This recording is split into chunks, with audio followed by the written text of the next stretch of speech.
Halo para insan manusia budiman dimanapun kalian berada, bagaimana kabarnya? Saya doakan semoga kalian dan keluarga sehat selalu dan diberikan kebahagiaan di setiap harinya. Di video kali ini saya akan merangkum alur cerita film perang yang berjudul Hacksaw Ridge yang dirilis pada tahun 2016. Film ini diangkat dari kisah nyata, seorang pria bernama Desmond Doss pergi berperang tapi ia tak mau memegang senjata. Bukan karena pengecut, tapi karena agama melarangnya untuk membunuh. Tapi ternyata walaupun tanpa memegang senjata, ia adalah salah satu pahlawan Amerika karena jasanya di peperangan. Sebelum lanjut, jangan lupa tekan tombol subscribe-nya dulu ya. Kalau sudah, langsung saja kita mulai. Kisah bermula pada seorang veteran perang bernama Thomas yang sedang asik berbincang dengan para teman-temannya yang kini sudah di alam yang berbeda.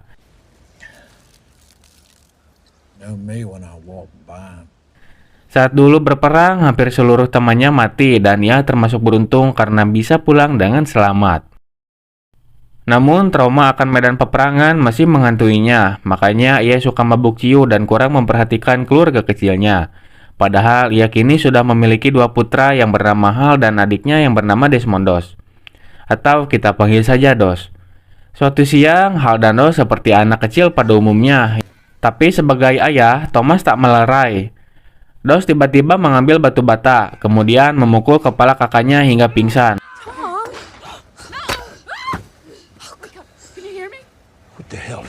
Kakaknya pun kritis dan hampir meninggal dunia. Nah, di situ Doss pun syok. Ia tak menyangka dengan perbuatannya. Padahal dia sangat menyayangi kakaknya itu. Doss selalu melihat sebuah gambar di dinding rumahnya tentang 7 dosa besar manusia yang salah satunya adalah dosa membunuh. Doss pun seperti mendapatkan sebuah teguran spiritual. Saat akan dihukum oleh ayahnya, ibunya segera datang dan menyelamatkan Doss dari murka ayahnya. Ibunya menjelaskan bahwa merenggut nyawa orang lain adalah dosa yang paling dibenci oleh Tuhan. Untungnya kakaknya itu berhasil selamat. Singkat cerita, Doss kini telah tumbuh dewasa dan banyak membantu di gereja secara sukarela. Dia kini menjadi seorang yang taat dengan agama dan memegang teguh semua perintah dan larangan agamanya tersebut, terutama larangan membunuh. Di suatu siang, tiba-tiba ada sebuah insiden kecelakaan di depan gereja tersebut. Doss dengan sigap berlari keluar dan segera membantu orang itu. Dan ternyata lukanya itu cukup parah. Lalu Doss dengan segera membawanya ke rumah sakit terdekat. Nah, sesampainya di rumah sakit, orang itu akhirnya ditangani oleh seorang dokter. Dan dokter itu pun mengatakan,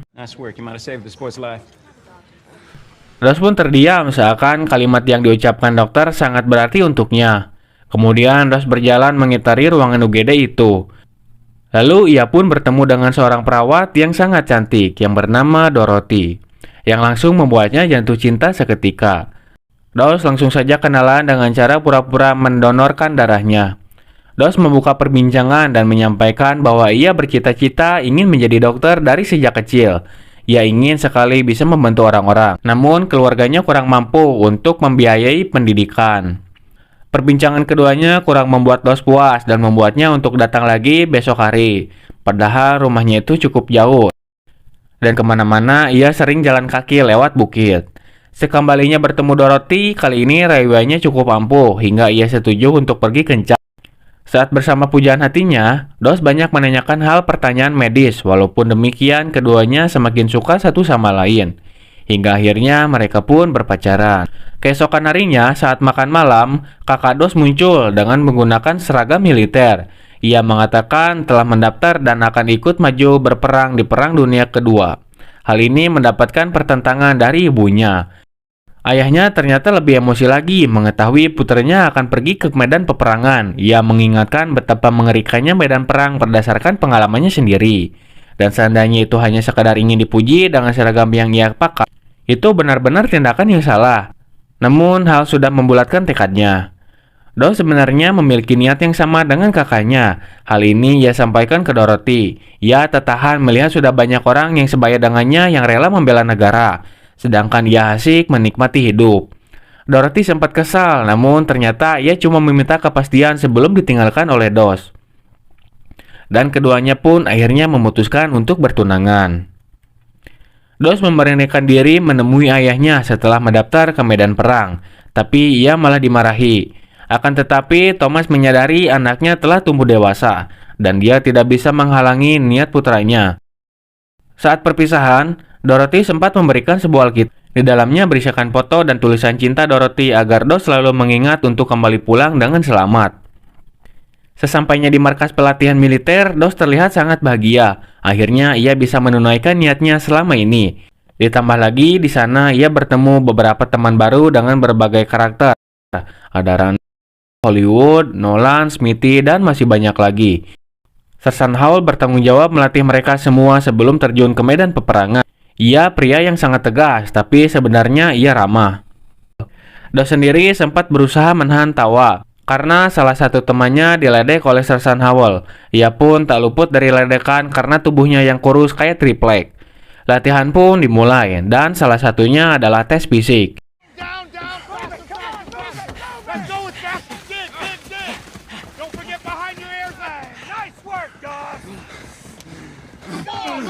Mereka harus melewati berbagai rintangan.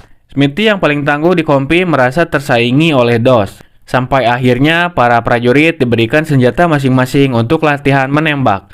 Namun Dos tidak mau memegang senjata yang sudah disiapkan. Ia pun dibawa ke Kapten Glover untuk ditindak lanjut. Di sana Dos menjelaskan waktu mendaftar ia diberitahu tak perlu membawa senjata jika menjadi paramedis. Di sisi lain bertentangan dengan keyakinannya, di mana membunuh manusia adalah dosa terbesar. Kapten Glover ini sempat tidak percaya dengan apa yang didengarnya, namun Dos terlihat serius dengan perkataannya. Ia pun marah, dan Dos akan dipulangkan karena dianggap mengalami gangguan kejiwaan. Bukan cuma Kapten Glover dan Sersan Howell yang menertawakan Dos, tapi teman-teman di kompinya juga mulai meledeknya. Saat di asrama, Smithy yang kesal sempat mengambil kitab Dos dan foto Dorothy di dalamnya. Ia dipukul dan diledek soal perkataan Dos yang tidak mau membawa senjata. Namun Dos terlihat tenang dan tidak membalas teman-temannya itu. Keesokan harinya, Dos disuruh menghadap ke psikolog. Di sana ia berkata jujur dan menjelaskan soal keyakinannya. Psikolog yang menanganinya sadar kalau di sini Dos tidak gila dan hanya pandangannya dalam beragama yang cukup unik. Makanya dia memberitahu Kapten Glover. Dengan begitu, Dos tidak bisa dipulangkan karena tidak memenuhi unsur kegilaan yang dimaksud. Nah, biar si Dos mau mengundurkan diri, akhirnya ia ditugaskan di barak dan di dapur, yang sehari-harinya kerjanya cuma membersihkan WC dan buang sampah. Waktu sudah berlalu, Dos ini belum juga menyerah. Di suatu siang, Sersan Howell datang dan langsung meledek Dos depan teman-temannya. Si Smithy ini sempat ketawa. Akhirnya mereka semua dihukum fisik, yang membuat satu asrama itu semakin benci sama si Dos. Ketika malam hari, tiba-tiba beberapa orang memukul Dos yang lagi tidur. Smithy yang terbangun kaget melihat muka Dos yang telah babak belur. Tapi dia bukan kasihan, malah menyuruh Dos untuk menyerah soal keyakinannya. Besok paginya, Sersan Howell datang ke asrama buat mengecek keadaannya. Dia juga mengatakan hal yang sama. Sudahi semua ini dan mending pulang saja ke rumah. Sekali lagi, Dos tetap kekeh dengan pendiriannya sampai ia bilang kalau lukanya ini karena sempat terjatuh dari kasur. Seakan-akan ia berkata itu untuk memaafkan orang-orang yang sudah memukuli dia semalam. Dengan perkataan itu, Sersan Howell sebenarnya sempat kagum sama si Dos. Akhirnya suasana pun kembali cair. Dan akhir pekan ini seluruh prajurit diberikan izin untuk keluar camp pelatihan demi menemui keluarga masing-masing. Dos sendiri berencana bakal pulang untuk menikah dengan Dorothy. Akan tetapi seorang kolonel tiba-tiba muncul dan menyatakan Dos tidak diizinkan pulang kecuali dia lolos ujian menembak. Tapi sekali lagi ini adalah Dos. Ia tetap kekeh, tidak mau memegang senjata sampai akhirnya karena tidak bisa pulang, pernikahannya pun batal. Karena dianggap pembangkang, Dos bahkan dilempar ke penjara.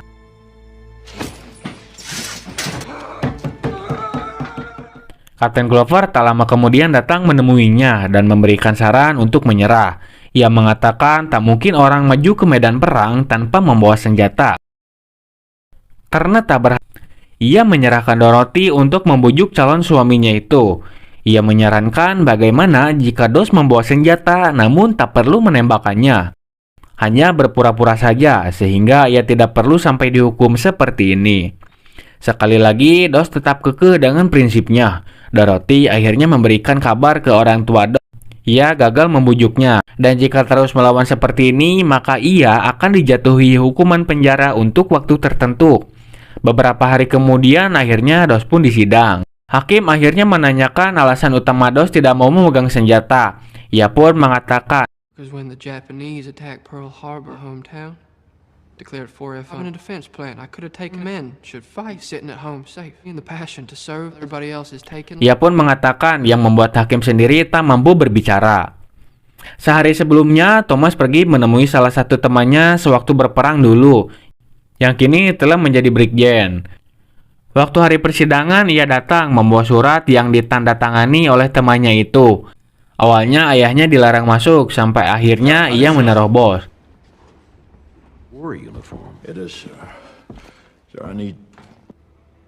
Dan hakim menerima surat yang Thomas berikan. Berisikan surat keputusan dari brigjen terkait Dos diizinkan untuk ikut perang sebagai paramedis. Akhirnya ia pun dibebaskan dan boleh ikut pergi ke medan perang. Begitu keluar sidang, Dos mencari ayahnya untuk berterima kasih, yang ternyata ayahnya itu sudah pulang duluan. Sebelum pergi ke medan perang, Dos dan Dorothy akhirnya melangsungkan pernikahan.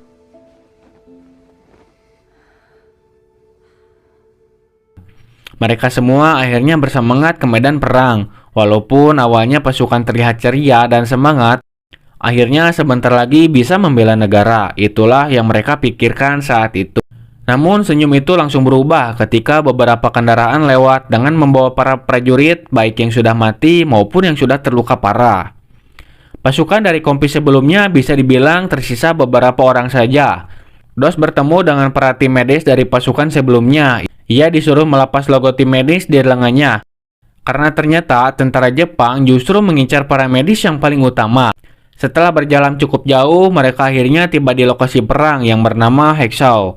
Lokasinya berada di atas tebing. Di sana pertempuran antara pasukan baru akan dimulai.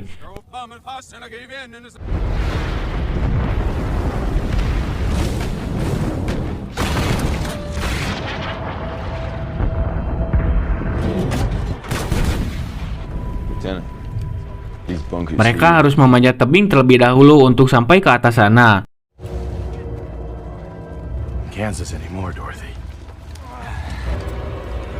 Saat sampai di atas, suasana mencekam, pandangan mata terbatas, mayat kawan maupun musuh berceceran. Dos dan teman-temannya mulai mengambil posisi masing-masing, dan pertempuran pun dimulai.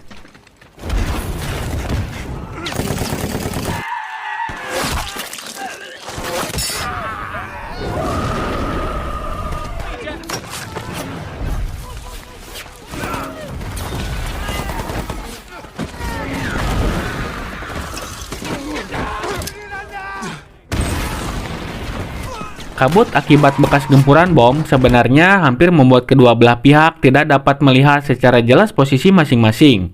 Akan tetapi, hujan peluru dan granat tetap saja berlanjut. Dos sendiri walaupun tak membawa senjata tetap di barisan depan menolong para prajurit yang terluka. Ada satu prajurit yang sudah cukup parah, kehilangan kedua kakinya. Para medis yang lain menyuruh Dos cukup menolong prajurit yang lukanya tak terlalu parah atau hanya akan sia-sia semata. Tapi Dos dengan watak keras kepala, ia tak peduli dengan omongan itu. Yang ia pikirkan hanya menolong siapapun yang meminta bantuannya. Smith yang tangguh dengan berani yang maju sendirian ke garda terdepan dan membunuh banyak prajurit Jepang. Sampai dari belakangnya hampir terkena serangan dan untung saja Dos mau menyelamatkannya. Tak sedikit juga tentara yang seperti Hollywood yang berani awalnya kini takut seperti anak kucing. Sersan Howell memaksanya untuk memberanikan diri atau akan mati sia-sia. Dengan senjata basoka dan senapan mesin, tentara Amerika berusaha memukul mundur.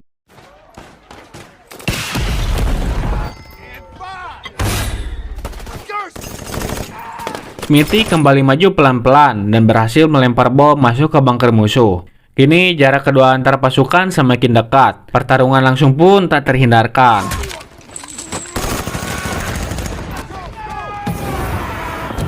Dos berusaha sebisa mungkin menarik pasukan yang terluka ke lubang-lubang persembunyian untuk diobati. Dan terasa hari pun sudah mulai gelap. Pada malam harinya, Saat kedua pasukan tengah beristirahat, Dos ditemani Smithy masih berusaha mencari tentara yang terluka untuk ditolong. Sebelum akhirnya keduanya pun beristirahat. Dos sendiri malam itu tak berhenti membuka Alkitabnya dan memandang foto Dorothy. Keduanya mulai saling berbincang. Smithy sendiri meminta maaf atas perlakuannya selama ini ke Dos. Dan keduanya mulai saling tertawa mendengar cerita satu sama lain. Nah, untuk tidur mereka saling bergantian berjaga. Dos mencoba tidur duluan, namun ada suara tembakan. Saat ia akan mengeceknya, tiba-tiba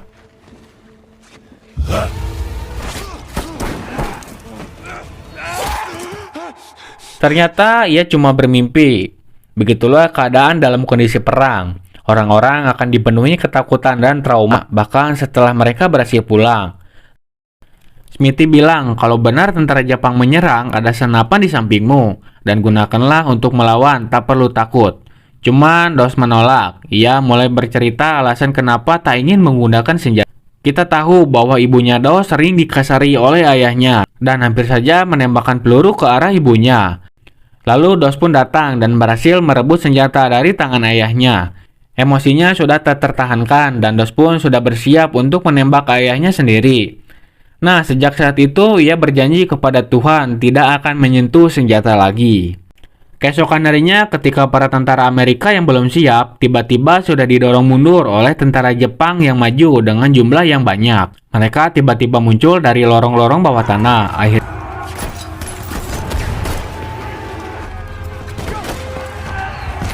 Akhirnya Kapten Glover meminta bantuan artileri dan harus menarik pasukannya mundur.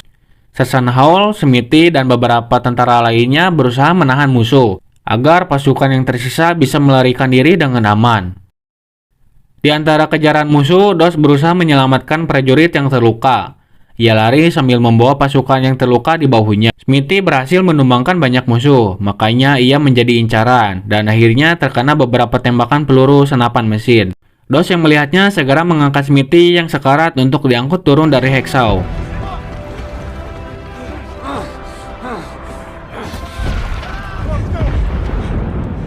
Sesampainya di ujung tebing, ia baru sadar bahwa Smithy hembuskan nafas terakhirnya.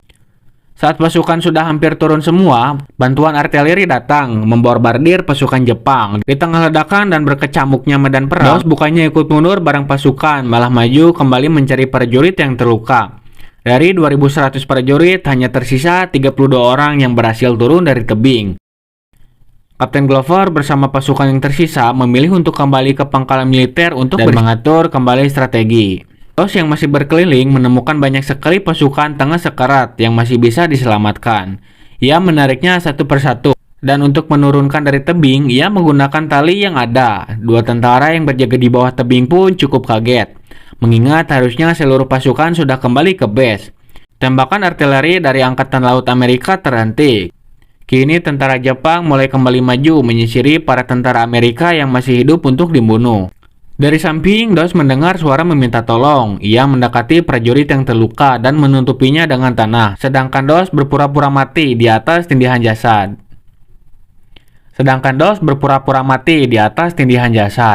Para prajurit Jepang melewati dan Dos hampir saja terkena tusukan.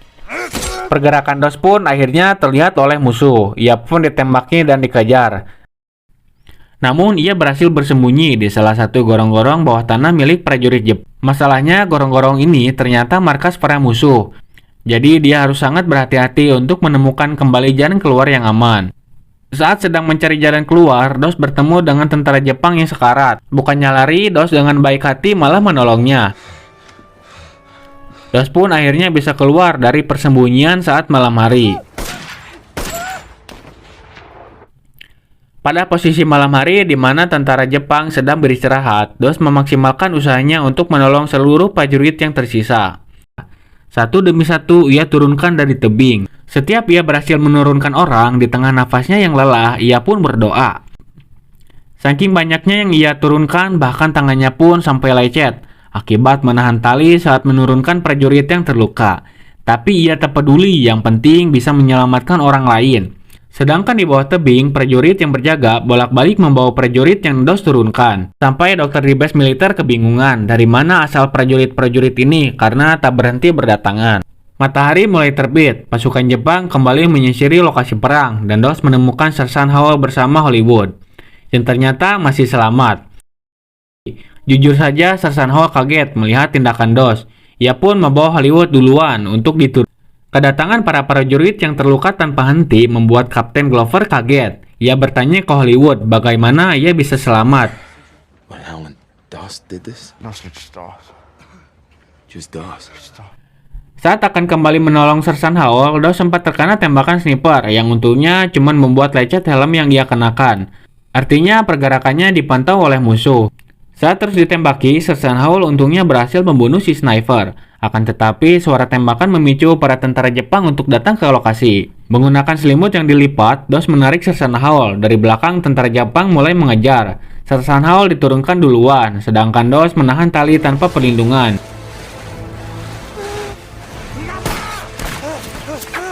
Saat di bawah tebing, Kapten Glover langsung mendekati Sersan Howell yang menjelaskan situasi di atas. DOS tak lupa membawa jasad Smithy lalu melemparkan dirinya ke tebing. Saat turun dari sana, prajurit yang berjaga di bawah termasuk Kapten Glover tak percaya dengan apa yang ia lihat. Seorang pemuda yang tak lebih kuat dari batang jagung. 2 hari berkeliling berhasil menyelamatkan kurang lebih 75 prajurit terluka. Belum lagi mujizatnya, tak satu pun peluru mengenai tubuh DOS. Padahal ia berada di garis terdepan. Di base setelah mendapatkan perawatan, DOS didatangi Kapten Glover. Ia meminta maaf atas penilaiannya yang selama ini telah salah. Dan menyampaikan karena keberanian DOS, para prajurit yang tersisa ikut. Mereka akan kembali menyerang di Hexau besok. Dan Kapten Glover meminta kesediaan DOS untuk memimpin. Keesokan harinya sebelum menyerang, para pasukan tak mau memulai serangan, kecuali DOS selesai mendoakan mereka semua. Peperangan pun dimulai. Kali ini seluruh prajurit yang maju dibekali dengan hati yang membara, yang tergerak akibat tindakan DOS.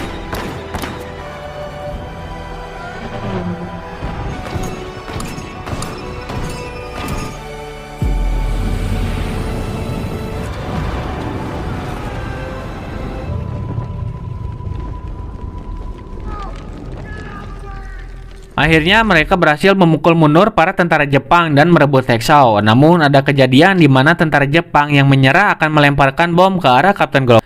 DOS dengan sigap menepis bom yang datang. Akan tetapi ia harus terkena efek ledakan yang masih terlalu dekat dengan tubuhnya. DOS pun ditandu untuk diturunkan ke bawah. Kitabnya yang jatuh ditemukan kembali oleh prajurit yang lain. Dan kini gilirannya mendahului turun dari Hexau dengan posisi ditandu.